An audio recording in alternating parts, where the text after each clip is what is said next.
Hey everyone, today we're diving into an important discussion about self-awareness, ambition, and the way we perceive success. We often elevate ourselves on platforms built from dignity, ideals, and beliefs, but if we truly understand why we do this, the weight of past failures begins to fade. You simply become who you are, no pedestal required. When there's no stage to stand on, no lofty height to compare yourself against, there's no reason to hide from what's within. The attempt to escape oneself breeds inner conflict, shame, and resentment. Instead, learn to see yourself as you truly are, without justification or resistance. Live with that awareness without labeling it or fearing it. Fear only numbs our ability to understand. Someone once asked, what role does thinking play in our daily lives? Thinking helps us reason, solve problems, and navigate life. But when our minds are tangled in personal beliefs, ambitions, and the need for validation, we lose clarity. It's like trying to view the sky through a murky lens. When ambition clouds our judgment, we rarely stop to question its impact. Consider what ambition has done to the world. Whenever someone struggles to surpass others or chases after success, if you look deep into their heart, you'll find fear at its core. The most ambitious individuals are often the most fearful, afraid of being nobody. They tell themselves, I must be an engineer, a judge, a politician, anything that proves I matter. People sometimes ask, if I want to be an engineer, can't that just mean I'm passionate? Let's clarify. Ambition is typically rooted in fear. However, if I genuinely love building things, if I'm passionate about designing beautiful homes, crafting efficient water systems, or constructing strong roads, there's no fear in that. That's not ambition, it's passion. If I love painting, I don't need to be the most famous artist in town. I simply find joy in the act itself. That joy is enough. When you're young, where society ranks you is far less important than awakening your intelligence and discovering your talents. That self-discovery naturally leads you to your purpose. Once you find work that truly resonates with you, you'll love it for a lifetime. And when you truly love what you do, ambition and competition won't consume you. You won't be desperate for status or locked in endless battles for prestige. Perhaps, just perhaps, you can contribute to shaping a new world, one free from the weight of violence, conflict, distant gods, and hollow rituals. This is why education is so essential. True learning allows us to grow into whole, fulfilled human beings, unshackled by fear. Right now, the world resembles a battlefield. We are conditioned to measure ourselves against one another, to climb the next rung on the ladder. In this relentless struggle, there's little room for love or genuine concern, only the drive to become somebody. A council member aspires to be a mayor strives to become a prime minister, and so on. Society applauds this relentless pursuit and calls it ambition.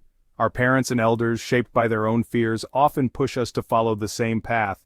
We comply because the promise of success appears so enticing, but this is why finding your true calling is so vital. When you discover something you can fully devote yourself to, ambition ceases to drive you.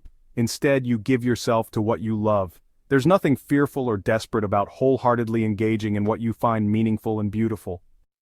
We are constantly measuring ourselves. If I'm slow, I want to be faster. If I'm shallow, I want to be deeper. If I'm ignorant, I want to be wiser. We compare ourselves to others. Their car is fancier, their house is grander, their mind is sharper. But comparison breeds conflict. Can you truly understand something if you're constantly comparing it? If you compare two paintings, two sunsets, or two individuals, you never fully see either of them. So is it possible to live without comparing yourself to an ideal or to those around you? The moment you measure yourself against what should be, you lose sight of what is. It's simple, yet we often overlook it. When a teacher compares a child to a brighter student, it diminishes that child. That habit of comparison can persist for a lifetime. We assume that measuring ourselves against others fuels growth, but does it really? If you're always evaluating one painting against another, are you truly seeing either one?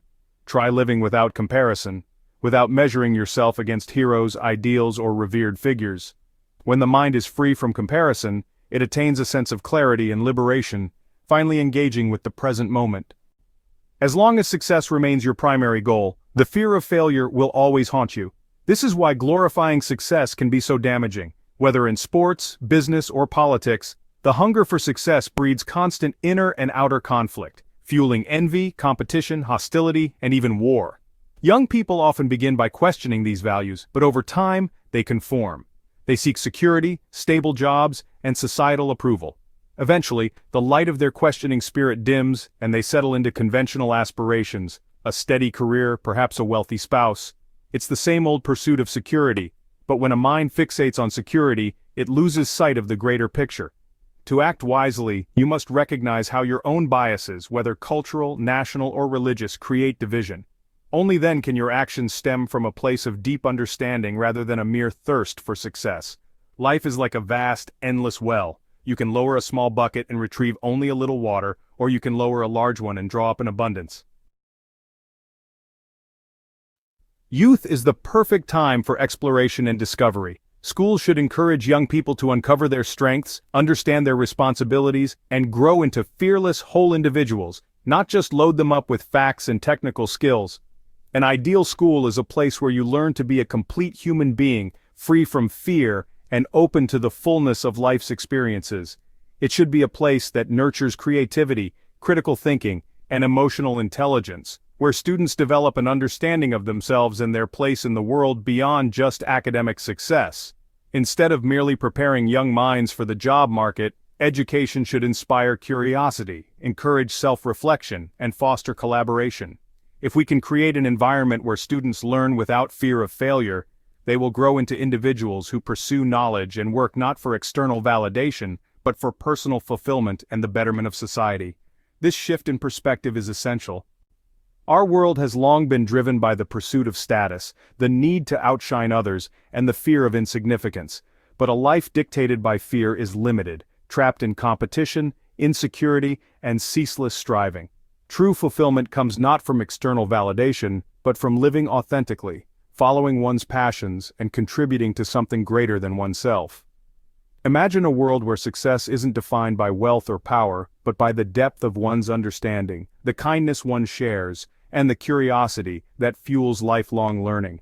This is the kind of world we should strive to build, a world where people are not driven by fear, but by love for what they do, and a genuine desire.